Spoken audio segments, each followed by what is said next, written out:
Assalamualaikum warahmatullahi wabarakatuh. Salam sehat dan bahagia untuk semua. Berjumpa kembali dengan saya, Ibu Rimta Zalsalina. Pada video ini kita akan mempelajari bab 1, yaitu pengenalan sel, yakni materi kelas 8 kurikulum merdeka. Pada bab 1 ini terdapat 3 hal yang akan kita bahas. Yang pertama, ada sel dan mikroskop. Yang kedua, ada sel hewan dan sel tumbuhan.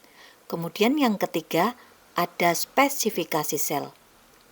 Di video ini kita hanya akan membahas bagian yang pertama, yakni sel dan mikroskop.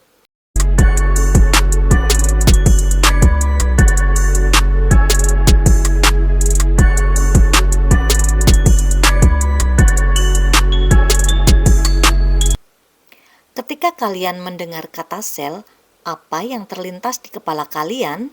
Apa sih pengertian dari sel itu? Sel merupakan unit atau bagian terkecil penyusun makhluk hidup. Ada teori tentang sel.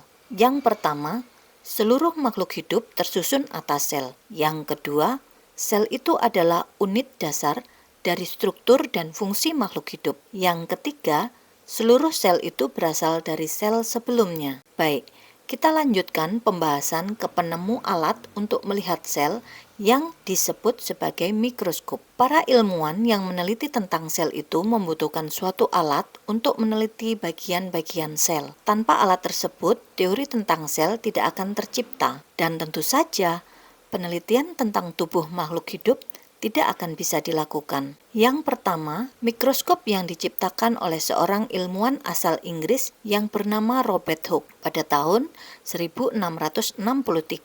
Robert Hooke mengamati sayatan gabus dari kulit kayu pohon ek. Kemudian, setelah Robert Hooke, tepatnya di tahun 1674, ada ilmuwan asal Belanda yang bernama Antonie van Leeuwenhoek yang juga menciptakan sebuah mikroskop. Nah, gambar mikroskopnya seperti ini. Antonie van Leeuwenhoek ini mengamati sampel dari air danau, kerokan dari gigi dan gusi, kemudian air dari talang hujan. Leeuwenhoek ini sangat terkejut melihat ada berbagai macam bentuk organisme pada sampel tersebut. Antonie van Leeuwenhoek kemudian menyebutnya sebagai animalcula, yang artinya binatang yang sangat kecil. Seiring berjalannya waktu, para ilmuwan berlomba-lomba untuk menciptakan mikroskop, serta mengamati makhluk hidup yang ada di sekitar mereka. Segala sesuatu yang hanya bisa diamati di bawah mikroskop disebut mikroskopis, baik itu benda mati maupun benda hidup. Ada 2 jenis mikroskop.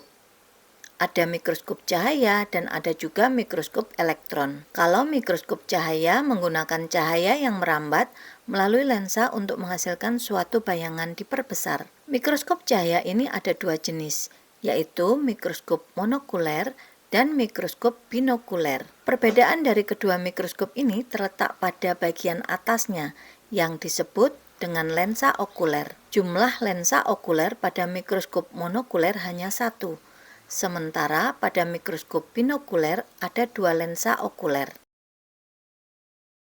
Kemudian ada mikroskop elektron. Mikroskop elektron menggunakan sinar atau radiasi dari elektron. Mikroskop elektron menghasilkan gambar yang lebih detail dan jelas. Mikroskop elektron bisa memperbesar suatu objek menjadi 1 juta kali lebih besar, sehingga bagian-bagian terkecil dari objek itu bisa nampak dengan jelas. Mikroskop elektron biasanya digunakan di laboratorium medis atau laboratorium farmasi ataupun juga tempat-tempat yang membutuhkan riset lebih dalam.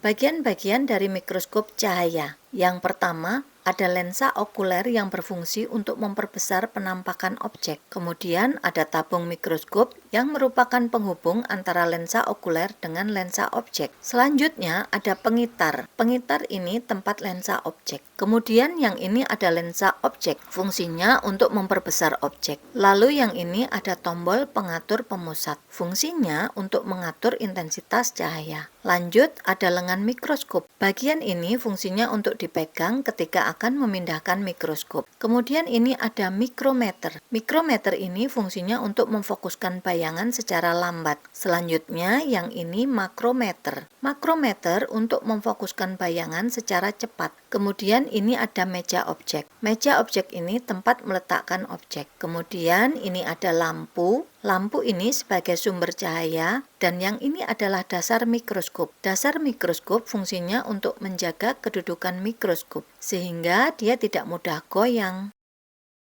Sebagai bahan evaluasi, coba kalian kerjakan asesmen berikut ini.